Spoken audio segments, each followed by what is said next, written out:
동네에서 나와 예수께로 오더라. 아멘. 여러분들은 믿음을 드러내고 살아가십니까? 혹시 여러분 주변 사람들이, 직장 동료가, 여러분들의 친구가 여러분들이 교회 다니는 걸 모르진 않겠죠?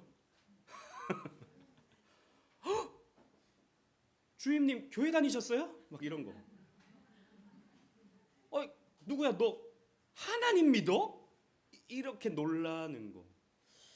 그런 일은 없겠죠?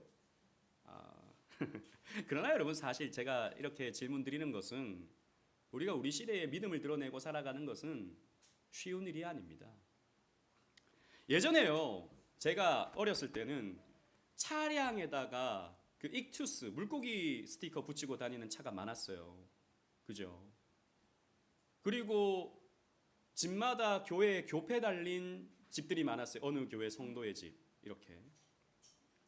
요즘에는 그 차량 스티커는 거의 못 봤어요. 거의 한 번씩 이제 룸미러에 그 십자가 걸어놓고 있는 그런 경우들은 가끔씩 보이고, 꼭 그 이중 주차해 놓은 차 대시보드 위에 성경책 올려져 있는 거, 이런 거 몇 번 봤고, 그런데 이제 나는 예수 믿는 사람입니다라고 하는 것을 드러내는 차량은 거의 못 본 것 같아요. 또 요즘에는 큰 교회를 제외하면 교패도 잘 안 붙이죠. 옛날에는 그냥 뭐 교회만 등록만 하면 목사님 신방원 가지고 교패부터 붙이고 안 떨어지는 강력 스티커, 이 교회 절대 떠나지 말라고 그거 탁 붙여놓고 가고 그랬는데, 요즘에는 또 교패를 붙이지 않는 그런 분위기인 것 같아요. 저는 우리 교회도 교패를 안 붙이는데 뭐 다른 이유가 아닙니다. 저는 별로 필요성을 잘 못 느끼겠어요. 교패의 필요성을. 사실 약간 좀 정복의 의미가 있거든요. 이 집도 우리 성도의 집, 이 집도 우리의 성도의 집. 목사님이 붙이는 재미가 이렇게 좀 있는 것 같아서, 또 이사 갈 수도 있고 또 얼마든지 또 그럴 수 있는데, 저는 이렇게 좀 교패의 필요성을 잘 못 느껴서 안 붙이는 겁니다. 어떤 누가 저한테 물어보더라고요. 목사님, 거기에 신학적인 의미가 있습니까? 교패를 안 붙이시는. 그런 건 전혀 없다고. 필요성을 못 느꼈다고. 저는 그냥 그렇게 말씀드렸어요. 실제로 요즘에는 큰 교회들 제외하고는 교패도 잘 안 붙여요. 누가 이렇게 보면서 이 교회 다니는 집이구나 이렇게 보는 것도 사실 어떻게 보면 좀 부담스러운 것도 있죠. 왠지 또 이웃에게 더 잘해야 될 것 같은, 밑에 집에 가서 시끄러워요, 위에 집에 가서 시끄러워요 말하기가 좀 불편해질 것 같은 그런 느낌이 들어서 아예 교패도 안 붙이는 경우도 있는지는 잘 모르겠습니다. 저는 그 이유 때문에 안 붙이는 건 아닙니다. 어쨌든 여러분, 믿음을 드러내며 사는 것은 부담스러운 것 같아요. 그런데 여러분, 그거 아십니까? 요즘에 특히 그런 것 같아 라고 여러분들이 생각할지 모르겠지만, 역사적으로 2000년 기독교 역사에서 언제나 기독교인임을 드러내는 것은 부담스러운 일이었어요. 30년 전에는 쉬웠을까요? 나 이제 교회 다닙니다. 이 말은 우리 집 제사 안 지내겠습니다, 이런 말이거든요. 그러니 참 가정에 어떤 불화가 생기는 거죠. 또 여러 가지의 어떤 교회 역사를 보면 믿음을 드러내다가 고통당하고 믿음을 드러내다가 순교하는 그런 경우들이 많이 있었죠. 쉬운 적이 단 한 번도 없었습니다. 여러분 어떻습니까? 여러분들은 믿음을 자주 드러내고 살아가나요? 다시 한번 제가 질문을 하자면, 여러분, 우리는 좀 불편합니다. 굳이 누가 물어보면 교회 다녀요, 물어보면 나 하나님 믿어요 라고 하지만, 먼저 내가 다가가서 나 하나님 믿는 사람이에요, 혹은 당신도 하나님 믿으시겠어요, 이렇게 말하는 것이 여러분들에게 좀 부담스럽죠? 안 부담스러우세요? 우리 예배 마치고 우리 전도지 돌리러 나갈게요. 좀 부담스러운 게 있어요. 그런데 우리는요, 믿음을 드러내고 살아야 한다는 필요성은 또 다 인지하고 있어요. 부담스러운데 그게 필요하다는 것을 다 알고 있습니다. 제가 얼마 전에 우리 교회 성도님들하고 좀 이렇게 대화를 나누는 가운데, 우리 교회 좀 부족한 게 뭔가, 우리 교회가 좀 이렇게 좀 힘써야 될 게 뭔가, 이런 것들을 얘기하다가 한 분이 저한테 그런 얘기를 하더라고요. 우리 교회 좀 전도가 좀 부족한 것 같아요. 그런 뉘앙스로 이렇게 이야기를 하신 적이 있거든요. 그렇죠. 우리가 막 다른 교회들처럼 우리 으쌰으쌰 막 전도하고 우리 잘 그렇게 하지 않죠. 이 우리 교회가 이렇게 전도가 부족하다라고 하는 생각에는 어떤 생각이 있는 겁니까? 전도해야 된다. 믿음을 우리 교회가 드러내야 된다. 라고 하는 이런 생각이 우리에게 다 있는 거죠. 실제로 여러분, 우리는 사랑하는 친구들이 있어요. 사랑하는 가족들이 있습니다. 예수 믿지 않는 주변에 사람들이 있어요. 그런 사람들에게 복음을 전해야 한다고 하는 어떤 의무감, 어떤 영적인 눌림, 필요성, 이런 것들을 우리는 적어도 여러분들이 하나님을 믿는다면, 성경을 믿는다면 다 가지고 있는 거예요. 그런데 또 한편으로는 좀 부담스러운 것이 있다는 것이죠. 그런 겁니다. 전도는 부담스럽지만 누구나 필요성을 가지고 있다는 것입니다. 더 나아가서 좀 넓게 생각하면 우리 모두는요, 모든 인간은 신자든 불신자든 변치 않는, 흔들리지 않는 위안을 필요로 합니다. 그렇잖아요, 여러분. 우리 이 치열한 세상 속에서 살아가면서 흔들리지 않는 위안을 우리는 구하고 있잖아요. 그것들을 여러분 찾기 위해서, 붙들기 위해서 아등바등 우리 살고 있잖아요. 모든 인간들은 여러분 돈 좋아합니다. 그래서 돈이 위안이 될 수도 있고 성공, 쾌락 이런 것들을 좋아하죠. 하지만 여러분 뭐 유튜브라든지 TV에서 무조건 돈, 성공 막 이런 것들을 말하지만 그 어떤 누구도 돈과 성공과 쾌락이 우리를 만족시켜 줄 수 있다라고 말하지 않아요. 그렇지 않습니까? 뭐 드라마라든지 영화라든지 다큐멘터리라든지 이런 것들을 보면 우리는 결코 돈이나 성공과 쾌락으로 만족할 수 있는 존재가 아니라는 것을 세상 사람들도 알고 있어요. 그러니까 우리는 뭐냐 하면 모든 인간은 영적인 고민, 영적인 질문에 맞닥뜨리게 되는 것입니다. 그러니까 우리가 그걸 찾지 못해서, 이 세상 사람들이 그것을 찾지 못해서 계속해서 시행착오를 겪다가 계속해서 외로움과 공허함을 느끼고 살아가는 것이죠. 여러분, 오늘 본문에 보면 그런 공허함을 느꼈던 한 여인이 나옵니다. 공허함. 우리가 잘 아는 사마리아 우물가의 여인이죠. 이 여인은 조금 이따 더 설명드리겠지만 공허한 삶을 살았습니다. 그런데 이 여인이 누구를 만납니까? 예수님을 만나게 되죠. 예수님을 만나게 되면서 그 여인의 공허함이 채워집니다. 그러니까 어떻게 되냐? 믿음을 드러냅니다. 자기를 오픈해요. 자기를 커밍아웃합니다. 오늘 본문을 통해서 우리는 왜 믿음을 드러내며 사는 것이 필요한지, 그리고 또 우리는 어떻게 믿음을 드러내며 살아야 할지 생각해 보면서 그것이 우리에게 어떤 유익이 있는지 우리 한번 생각해 보는 시간을 갖도록 하겠습니다. 오늘 먼저 말씀의 배경을 설명드릴게요. 말씀이 좀 깁니다. 다 읽지 못해요. 그러나 여러분들이 많이 아시기도 하고 쉬운 본문이기 때문에 제가 다 읽지 않고 요약적으로 설명드리겠습니다. 예수님이 사마리아라고 하는 지역을 통과하여 가십니다. 여러분, 이 사마리아는 우리가 얼마 전에 말씀 나누었던 것처럼 북이스라엘의 수도였어요. 북이스라엘의 수도였는데 아수르가 북이스라엘을 멸망시키죠. 그리고 멸망시키면서 혼혈 정책을 펴니다. 민족성을 말살시키기 위해서 혼혈 정책을 펴니다. 그러니까 사마리아의 사람들을 저 메소포타미아 지역으로 보내버리고 메소포타미아 지역에 있던 사람들을 사마리아 땅에 살게 함으로써 결혼을 시켜버리는 거죠. 강제 결혼을. 그래서 새로운 민족이 탄생한 겁니다. 그게 바로 사마리아인이죠. 그런데 이 유대 사람들은 사마리아인을 굉장히 극혐했습니다. 여러분들은 어느 나라 사람들을 좀 싫어하셔요? 또 일본 나왔어요. 일본. 또 어느 나라 싫어하셔요? 북한. 우리 민족인데 북한도 좀 싫어하시고 또 차이나 나왔습니다. 싫어하는 나라가 꽤나 있네요. 근데 어느 나라나 주변 나라들을 싫어하죠. 어느 나라나. 유럽은 더해요, 사실. 우리나라 보통 일본 싫어하고요, 중국 싫어합니다. 근데 우리나라 사람들이 일본이나 중국을 싫어하는 것 이상으로 유대인들은 사마리아 사람들을 싫어했어요. 그러니까 상종조차 하지 않으려고 했어요.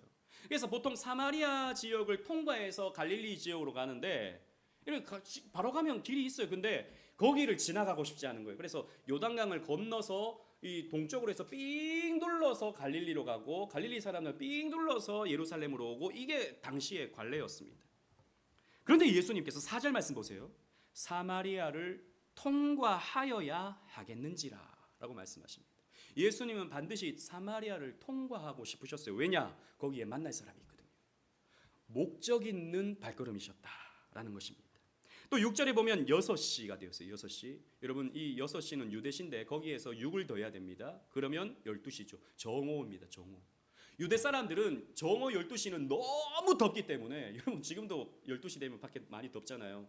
근데 이 정도가 아닙니다. 이 가나안 땅은 살인적인 태양빛이 비쳐요. 그래서 사람들이 활동할 수가 없습니다. 그래서 이 시간은 보통 쉬는 시간, 오침 시간이에요. 그래서 당시 유대인들은 새벽에 일어나서 일을 시작해서 이제 한 11시쯤 되면 그때부터 쉽니다. 한 3시까지 쉽니다. 그때는 오침을 해요, 보통.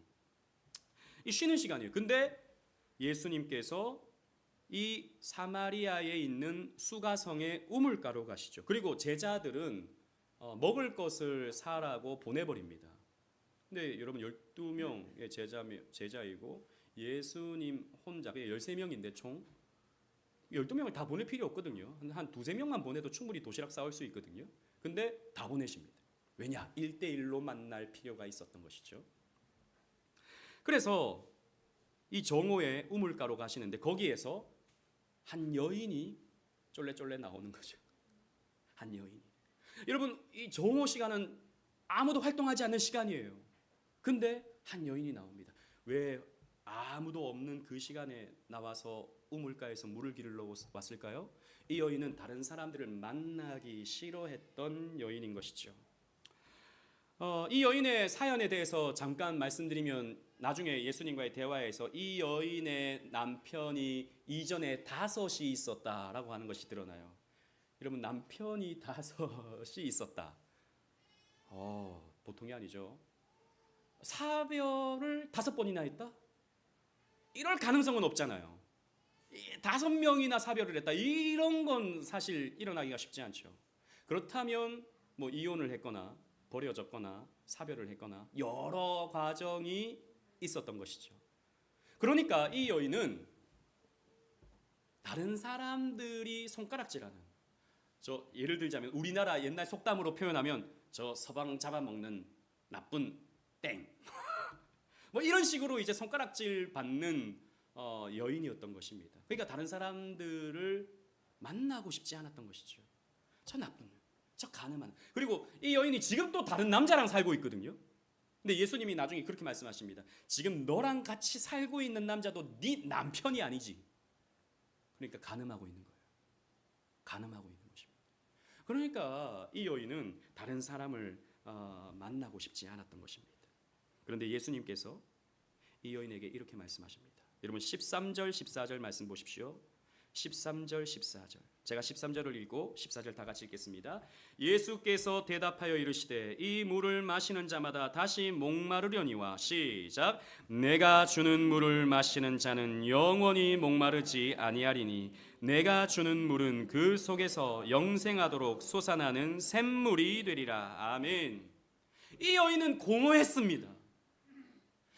이 남자랑 살아보고 저 남자랑 살아보고 이 남자랑 만나보고 저 남자랑 만나봤는데 아무도 자기를 채워줄 수가 없었어요. 저 사람이면 괜찮겠지. 저 사람은 정말 나를 사랑해 주겠지. 저 사람은 정말 나를 놓치지 않겠지. 내 손을 뿌리치지 않겠지 라고 생각했지만 그때마다 배신을 당했어요. 외로웠죠. 상처받았죠. 공허했죠. 이 여인에게 예수님은 이렇게 말씀하시는 겁니다. 너는 사람으로 너를 만족시킬 수 없다. 너는 사랑으로 너를, 이 육체적인 사랑으로 너를 만족시킬 수가 없다. 너는 너를 만족시킬 수 있는 것은 생수가 필요하다. Living water.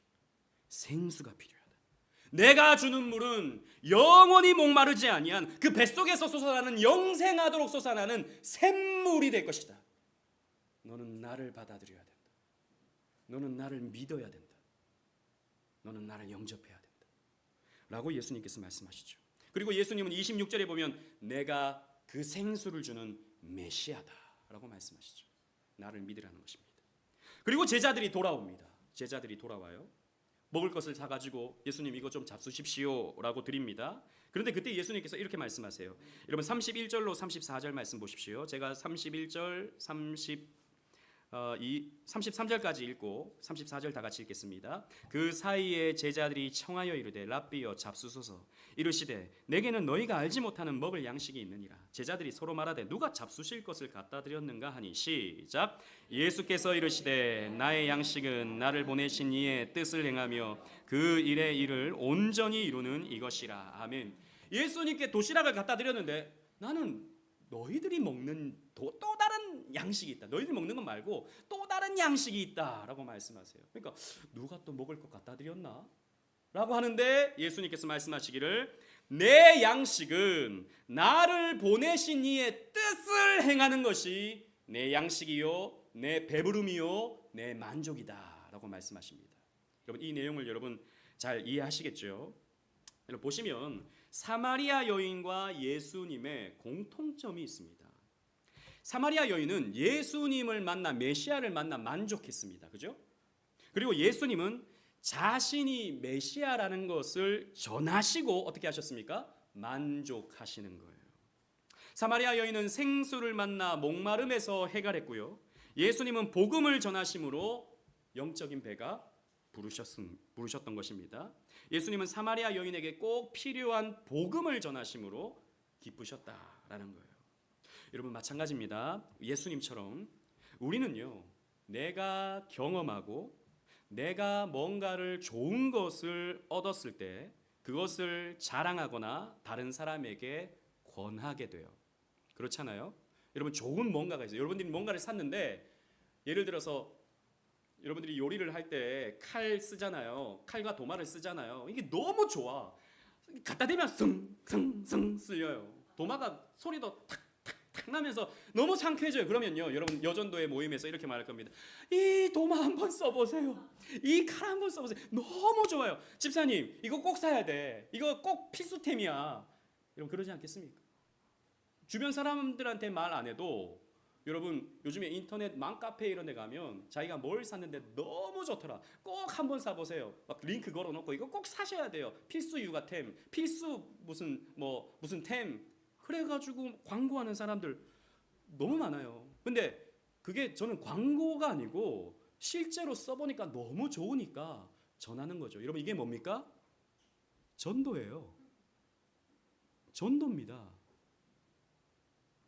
여러분 가만히 보면 이 세상 모든 사람들은요 다 전도하고 있어요. 우리 자녀들에게 이렇게 말하죠.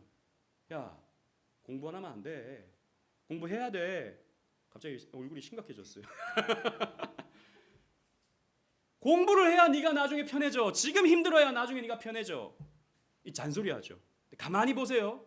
이건 뭡니까? 전도입니다.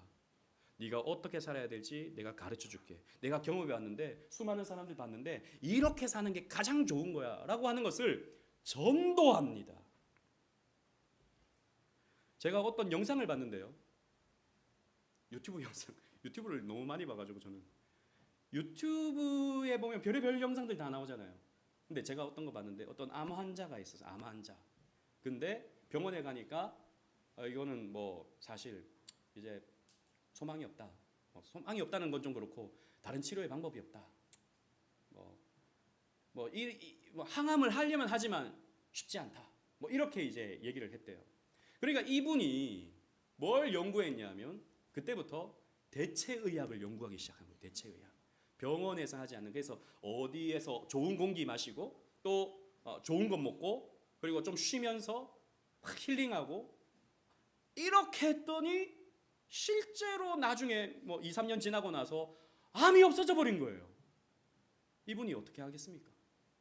전도하는 거예요. 이거 한번 드셔보세요. 시리즈가 1, 2, 3, 4 쭉 있어요. 꼭 유튜브는 알고리즘이 있어가지고 한번 클릭하면 그 다음에 또 나오잖아요. 계속 저에게 전도하는 거예요. 이거 먹어야 된다. 어떻게 해야 된다. 어떤 운동을 해야 된다. 근데 그분이 막 설명을 하는데 너무 기뻐 보이는 거죠. 너무 기뻐 보이는 거죠. 여러분 그런 거 여러분 보시지 않았습니까? 저는 그 영상을 보면서 이렇게 생각했습니다. 나도 복음을 저렇게 전했으면 좋겠다. 저렇게 기쁘게, 저렇게 확신 속에서 복음을 전했으면 좋겠다 라고 하는 그런 생각을 했던 것입니다. 여러분 그렇지 않습니까?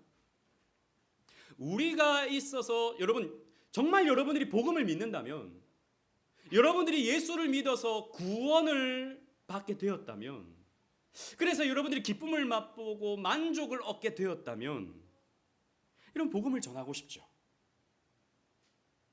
우리 지난주에 제가 우리 현정 청년에게 우리 그 단기 선교 그 사진들이 너무 많으니까 이거는 뭐 어쨌든 교회 홈페이지에 좀 올려야 되는데 이게 너무 많으니까 이거 글 막 쓰잖아요. 우리 현정 선생님이 글 쓰지 말고 그냥 사진만 그냥 다 올리면 되겠어. 왜? 너무 많으니까, 시간 많이 드니까. 여러분 그 글 쓰는 거 한번 쓰는 게 1시간 2시간 걸립니다. 그래서 하지 말라. 그냥 사진만 올리라고 그랬어요. 그러니까 우리 현정 청년의 말이, 목사님 제가 이번에 단기 선교 때 큰 또 은혜와 기쁨이 있는데 이걸 우리 성도님들과 나누고 싶어요. 저 글 쓸 거예요. 그러더라고요. 근데 잘 안 보는 것 같아요. 조회수가 50명이 안 나와요. 지금 50명 되는데 보셔야 됩니다. 보셔야 돼요. 아무튼 여러분 그런 것입니다. 내가 맛보고 내가 기쁨을 얻었다면 우리는 기쁨으로 그것을 전하게 되는 것이죠. 복음은요, 내 인생이 어디에서 왔는가, 내 인생의 목적이 무엇인가, 인생의 방향이 무엇인가, 이것을 가르쳐 주죠. 그리고 우리가 어떻게 이 지긋지긋한 현실 속에서 현실을 이겨내고 기쁨과 만족의 삶을 살 수 있는가를 가르쳐주는 유일한 세계관입니다. 그렇지 않습니까?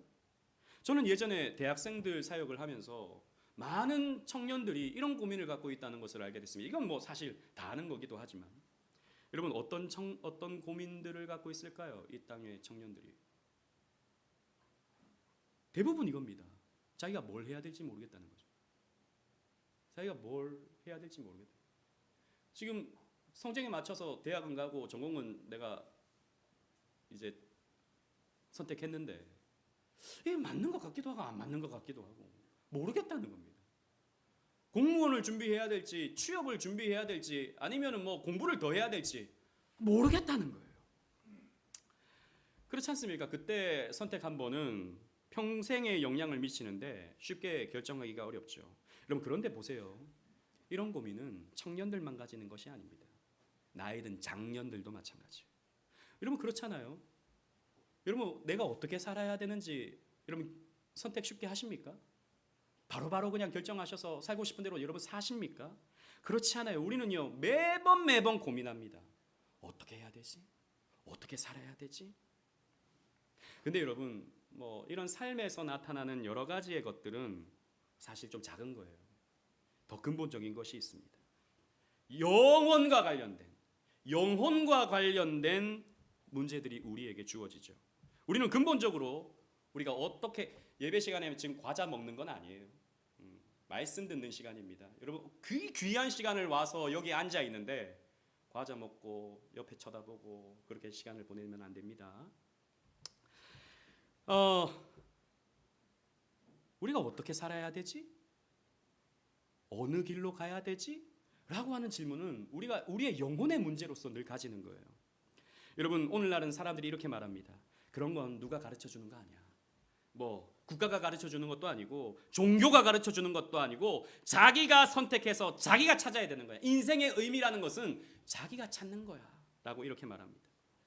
여러분 그런 말들 우리 많이 듣잖아요. 네가 원하는 걸 해. 네 내면의 소리에 귀를 기울여. 이런 말들 우리 많이 듣습니다. 그것도 하나의 전도예요. 네가 생각하는 대로 해. 네가 하고 싶은 걸 해. 네 내면의 소리에 귀를 기울여. 이것도 하나의 전도죠. 뭐 저는 이런 말들이 다 나쁜 말이라고 생각하지 않습니다. 누군가에겐 필요한 말이죠. 하지만 어떻게 보면 그 말은 참 무책임한 말이죠. 참 무책임한 말입니다. 그 사람의 인생을 책임져 주지 않아요. 원하는 대로 살라고요? 정말 여러분 원하는 대로 살면 되는 것입니까? 우리 아이들도 알아요. 원하는 대로 지난번에 우리 하람이가 안 된다 그랬잖아요. 그죠? 그렇게 살면 안 된대요. 내가 지금 어떻게 살아야 될지도 헷갈리는데, 내 지식과 경험도 일천한데, 내가 내 인생의 의미를 알아서 선택하고 알아서 결정하고 살라고요? 위험천만한 일입니다. 여러분, 제가 봤던 충격적인 영화 중에 박화영이라는 영화가 있어요. 혹시 보신 분이 있습니까? 괜히 찾아보지 마세요.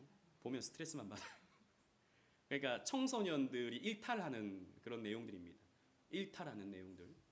그러니까 진짜 막 살아요. 진짜. 이건 우와 이럴 정도로 막 사는 아이들이 나오는 영화입니다. 그 단편 영화인데 진짜 막 살아요. 자기가 살고 싶은 대로 살아요. 근데 그 영화에서 계속 흘러가는 어떤 플롯이 어떤 게 있냐면, 그렇게 살고 싶은 대로 막 사는데 그게 얼마나 슬프고 공허한지를 가르쳐줘요. 그 영화가. 엄마한테 쌍욕을 합니다. 경찰한테도 쌍욕을 해요. 10대 여자아이들이 집을 나와서 가출해서 자기들 살고 싶은 대로 삽니다. 근데 그게 너무 불쌍해 보이고, 그 영화를 보면요, 그게 너무 공허해 보이는 거예요. 마지막에 그 박화영의 얼굴이 클로즈업 되는데 그 얼굴이 너무 공허해 보이는 거예요. 여러분, 그렇습니다. 내 인생을 내가 살고 싶은 대로 살잖아요. 공허해집니다. 여러분, 실제로 이 말은 목사님만 얘기하는 게 아니라 미국의 사회 철학자인 토마스 네이글이라고 하는 사람이 있습니다. 이 사람이 쓴 인생의 의미라는 책이 있어요. 이 책에서 앞에서 제가 말한 네가 원하는 대로 삶을 살아, 네 내면의 음성에 귀를 기울여, 이것이 폭력적이다라고 말해요. 태평양 한가운데 바다 위에 떠 있는 배를 타고 있는데 육지에 도달할 수 있을지 지도도 없고 나침반도 없는데 네가 알아서 방향을 결정해서 가봐 라고 말하는 것은 폭력이다라는 것이죠. 근데 오늘날 그런 전도에 세상 사람들은 귀를 기울이고, 아 그렇지, 내 인생의 의미는 내가 찾는 거지, 내 인생의 방향은 내가 결정하는 거지, 이렇게 말하고 살아간다는 것입니다. 여러분, 그렇습니다. 우리 인간은요 단순하지 않아요. 내가 쉽게 결정하고 내가 쉽게 생각하고 내가 쉽게 찾아보고 내 인생을 결정하는 그런 것이 결코 아닙니다. 여러분, 우리 인생은 복잡합니다. 아주 복잡해요. 물질로 만족하고 채워지는 존재가 아닙니다. 영혼을 가지고 있기 때문에 우리 인생은요 말로 다 할 수 없이 복잡합니다. 그래서 저와 여러분들은 단순하지 않기 때문에 하나님이 창조하신 하나님의 형상을 가지고 있는 고귀한 존재이기 때문에 함부로 내 인생을 결정하고 함부로 내 인생을 방향을 결정하는 이런 어리숙하고 미숙한 결정에 따라서 내 인생을 살게 해서는 안 된다는 것입니다. 여러분, 예수님도 보세요. 예수님도 자신의 삶을 자신의 뜻대로 생각하고 결정하지 않으셨습니다. 예수님은 뭐라고 말씀하셨죠? 아까 읽었던 말씀 보면 나를 보내신 이의 뜻을 행하는 것이 내 양식이다 라고 말씀하셨어요. 하나님의 뜻을 행하는 것이 내 만족이고 내 기쁨이고 내 배부름이다 라고 말씀하시는 거예요. 그래서 오스 기니스라고 하는 기독교 철학자입니다. 이분이 쓴 소명이라는 아주 유명한 책이 있어요. 이 책에서 이렇게 말합니다. 잘 들어보십시오. 우리 창조주의 부르심에 응답하는 것이 삶의 궁극적인 존재의 이유이며 인간 존재의 목적의 가장 고상한 근원이다. 그러한 소명을 떠나서는 목적을 발견하고자 하는 모든 희망은 결국 실망으로 끝날 것이다. 우리는 무지와 혼돈으로 뒤섞인 광산에서 그것을 캐내야 된다. 그리고 애석하게도 그것은 종종 우리의 인간적인 성향을 정면으로 거스른다. 그러나 하나님의 부르심에 미치지 못하는 그 어떤 것도 목적을 찾겠다는 인간의 열망을 절대 충족시킬 수는 없다. 인간이 스스로 찾는 그 어떤 것으로도 인간은 만족할 수 없다라는 것입니다. 우리는 하나님이 우리에게 주신 목적과 방향을 찾을 때 비로소 만족할 수 있다라는 것입니다. 이것을 발견하잖아요. 이것을 발견하게 되잖아요. 그럼 여러분들은 반드시 전도합니다. 여러분, 여러분들이 발견한 어떤 내 인생에 중요하고 내 인생을 걸 만한 그 무언가가 여러분들이 있게 된다면, 그리고 심지어는 그것에 목숨 걸 만한 그 무엇이 여러분들에게 있게 된다면, 여러분들은 그것을 반드시 전도할 수밖에 없게 되는 거예요. 여러분, 그렇지 않습니까? 예수님은 우리를 위해 목숨을 바치셨습니다. 그래서 예수님은 자신을 전하시죠. 이것을 전할 때 우리는 배불러져요. 그리고 내가 전한 것을 그 사람이 받아들이고 그것을 함께 사용하게 될 때 우리는 만족하게 되는 것이죠. 그게 우리의 양식입니다. 그게 우리의 배부름입니다. 그래서 여러분, 우리가 왜 전도해야 됩니까? 전도할 때 우리는 배불러지기 때문이에요. 내 영혼의 만족이 거기에서 오는 것입니다. 자, 그렇다면 우리는 어떻게 믿음을 드러내야 될까요? 오늘 설교가 좀 길어졌네요. 죄송합니다. 28절로 30절 말씀 보시겠습니다. 제가 28절 읽고 29절부터 다 같이 30절까지 읽겠습니다. 여자가 물동이를 버려두고 동네로 들어가서 사람들에게 이르되, 시작. 내가 행한 모든 일을 내게 말한 사람을 와서 보라. 이는 그리스도가 아니냐 하니 그들이 동네에서 나와 예수께로 오더라. 아멘. 예수를 만난 이 여인은, 예수가 그리스도다라고 하는 것을 확인한 이 여인은 큰 기쁨으로 동네 사람들에게 이 소식을 전했습니다. 이 여인이 전도하는 데 있어서 두 가지의 특징이 있어요. 그런데 이 두 가지의 특징은요, 우리가 전도를 하지 못하는 이유에 상응합니다. 이 여인의 두 가지 특징을 보겠습니다. 두 가지 특징 중에 첫 번째는 뭐냐? 우리가 갖고 있는 오해가 뭐냐? 나는 너무 부족한 사람이라서 나는 전도할 수 없어 라는 거예요. 예를 들자면 이런 것입니다. 내가 어떤 사람인지 내 주변 사람들이 다 알고 있는데 내가 함께 교회 가자 그러면, 야, 너 위선자 아니야? 야, 네 복장부터 고쳐. 네가 무슨 교회를 다녀? 이렇게 말할까 싶어서 말을 못 꺼내는 거죠. 나 스스로도 당당하지 못한데 내가 무슨 복음을 전해? 내가 무슨 믿음을 드러내? 라고 생각할 수 있는 것입니다. 여러분, 그런 생각 좀 하죠? 안 하면 또 문제입니다. 너무 하면, 너무 당당해도 문제예요. 다른 또 하나의 오해는 이것입니다. 나는 아는 게 너무 없어. 복음을 잘 설명할 수 있는 실력이 없어. 누가 질문하면 꿀먹은 벙어리가 돼. 그러니까 그냥 난 못해 라는 것입니다. 그렇지 않습니까? 여러분, 그런 겁이 있잖아요. 그래서 우리는 전도를 잘 못합니다. 자, 그렇다면 첫 번째 오해에 대해서 생각해 봅시다. 나는 부족함이 너무 많아 라는 생각이죠. 근데 여러분, 사마리아 여인은 어떻게 합니까? 29절 말씀 다시 보십시오. 내가 행한 모든 일을 내게 말한 사람을 와서 보라. 이는 그리스도가 아니냐라고 그랬습니다. 무슨 말입니까? 내가 행한 모든 일. 사마리아 여인이 무슨 일을 행했습니까? 남편을 5번이나 바꾼 거예요. 이걸 오픈하는 것입니다. 이건 수치스러운 거예요. 이건 부끄러운 것입니다. 이건 민망한 것이죠. 그런데 그것을 서슴지 않고 오픈하는 거예요. 정오에 물을 기르러 나온 이유에 대해서 아까 말씀드리지 않았습니까? 이 여인은 소외된 여인이었고, 그렇게 된 데에는 자신의 잘못도 상당히 있었을 것입니다.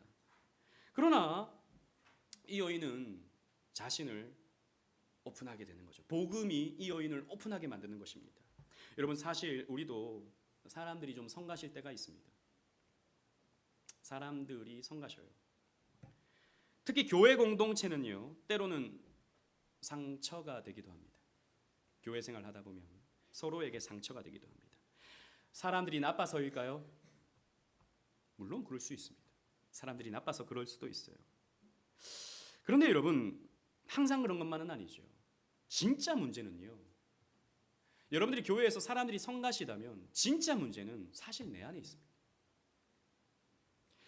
왜냐? 내가 다른 사람들이 나를 어떻게 볼까를 계속 의식해요. 사람들이 나를 좋게 볼까? 민감하게 의식합니다. 목사님이 나를 어떻게 볼까? 여러분, 오해하지 저는 여러분 다 좋게 봅니다. 우리 목사님 나 나이롱 신자라고 하는 거 아니야? 나이롱도 안 찢어지고 좋아요.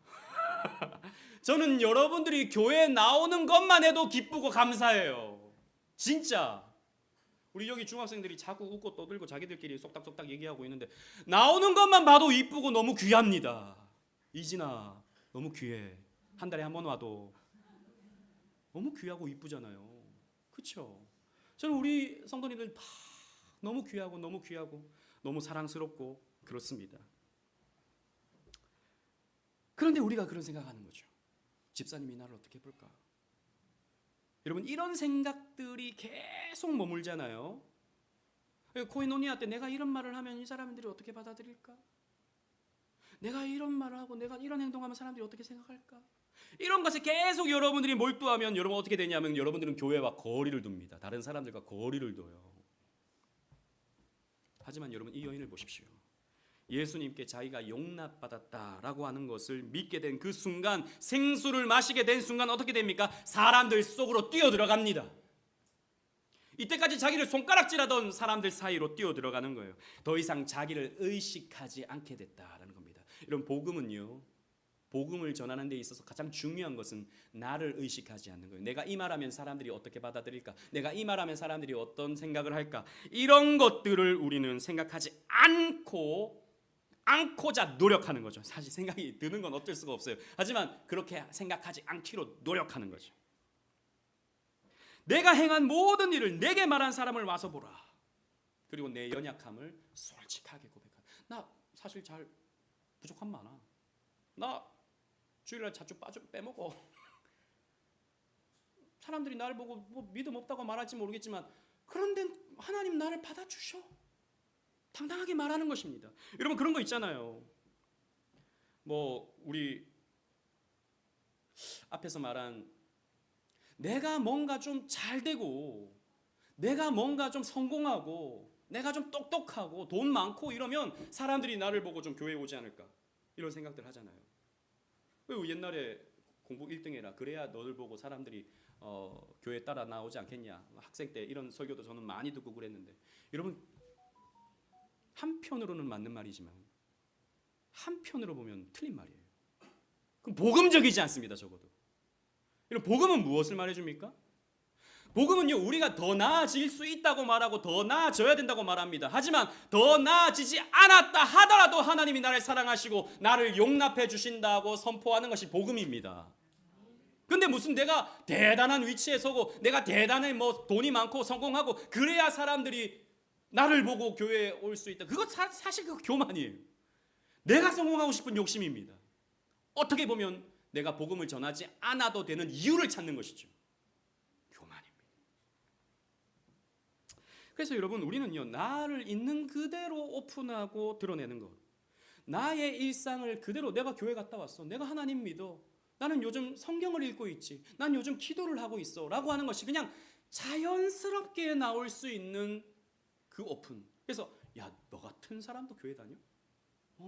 나 같은 사람도 사랑해 주시거든. 물론 이렇게 말하는 사람은 없겠지만 너 같은 사람도 교회 다녀 이렇게 말하는 사람은 없겠지만 설령 그렇게 생각한다 하더라도 그런 나를 하나님께서 받아주셔.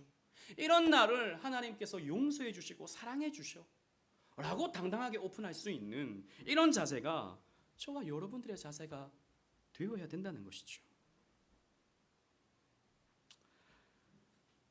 그리고 또 하나의 오해는 이것입니다. 나는 아는 것이 없습니다. 나는 성경적으로나 교리적으로나 설명할 수 있는 능력이 아직 부족해요. 그래서 그때가 되기까지는 저는 참 말을 못하겠습니다. 라고 생각할 수 있죠. 실제로 여러분 많은 분들이 그렇습니다. 그러나 여러분 29절을 다시 보십시오. 29절. 내가 행한 모든 일을 내게 말한 사람을 와서 보라. 이는 그리스도가 아니냐. 라고 사마리아 여인은 외칩니다. 이 전도의 내용은 교리적이지 않아요. 그렇지 않습니까? 대단한 설명입니까? 대단한 윤리적 제시입니까? 이렇게 사세요라고 하는 이런 것입니까? 아닙니다. 그저 이 여인은 이렇게 말합니다. 와서 보라. 와서 보세요. 예수님 와서 보세요. 이 말입니다. 다른 설명이 아니에요. 화려한 문구가 아닙니다. 여러분들도 똑같이 하시면 됩니다. 여러분 여러분들이 예수님이 누군지 막 교리적으로 설명하려고 하면요 막혀요.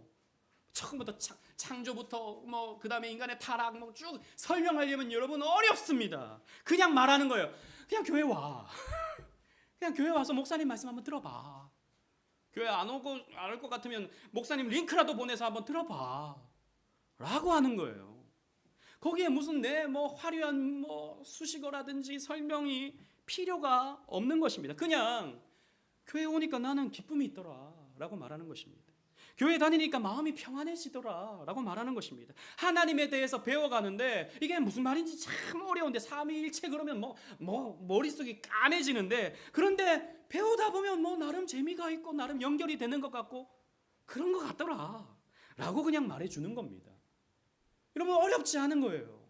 대단한 것이 아닙니다. 레베카 피퍼시라고 하는 분이 쓴 좋아서 하는 전도라는 책이 있어요. 이분 책에서 이렇게 말합니다. 오늘날 복음 메시지에 대한 적대감이 점점 커지고 있다. 사실이죠. 그런데 계속 하지만 그와 다른 상황도 진행되고 있는데 굶주림 역시 커졌다라는 거예요. 그러니까 오늘날 사람들이 이런 복음에 대한 적대감이 점점 커지니까 교회가 혹은 그리스도인이 믿음을 드러내지 않는 시대가 되는 거예요. 그러니까 사람들이 어떻게 되냐? 불신자들이 점점 굶주림이 커지는 거예요. 복음에 대해서 사람들이 너무 몰라지는 거예요, 지금. 여러분, 실제로 여러분 주변 사람들이 복음에 대해서 조금이라도 이해합니까? 실제로.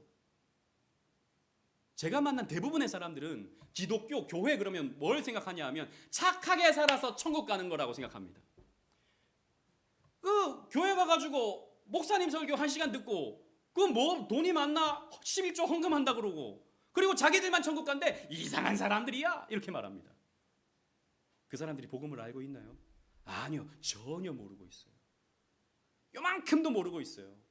교회가 너무 많고 유튜브에 목사님들이 너무 많고 주변에 교회 다니는 사람들이 너무 많은데 우리가 복음을 가르쳐주지 않기 때문에, 믿음을 드러내지 않기 때문에 사람들이 기독교를 너무나도 오해하고 있는 거예요. 전부 다 위선자. 착하게 살아서 천국 가는 건데 저 사람 착하지도 않고 무슨 천국을 가? 웃기는 사람들이네. 예수 믿으면 구원받는다고?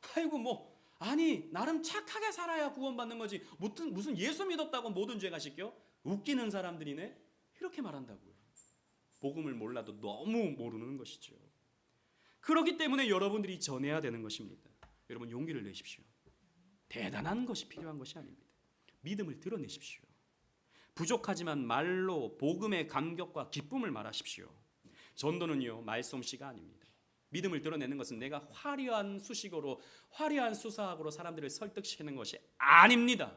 바울은 이렇게 말했어요. 고린도전서 4장 20절에 주부에 없습니다. 하나님 나라는 말에 있지 아니하고 오직 능력에 있느니라.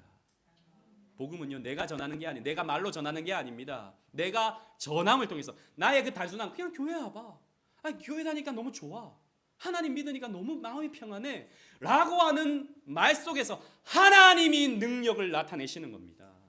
그래서 누가 와도, 내가 열심히 전도해서 와도 내가 어떻게 할 수 있는 게, 내가 강제적으로 할 수 있는 게 아니에요. 목사가 여러분들을 변화시키는 게 아닙니다. 하나님의 능력이 사람을 변화시키는 거예요. 말씀을 맺겠습니다. 여러분, 믿음을 드러내는 것 어려운 일입니다. 저도 알아요. 하지만 저와 여러분들은 해야 됩니다. 오늘날 우리가 전하지 않기 때문에 사람들이 복음을 오해합니다. 예수님은 여인을 찾아오셨습니다. 이 여인을 꿰뚫어 보셨죠. 이 여인의 어두움을 꿰뚫어 보셨습니다. 여러분, 우리 모두는 우리 안에 있는 어둠이 다른 사람들에게 발각될까 봐 두려워합니다.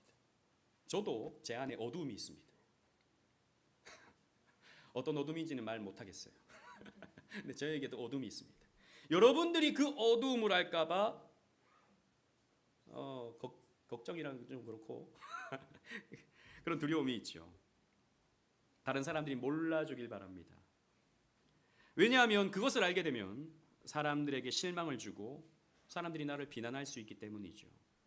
그러나 여러분 보십시오.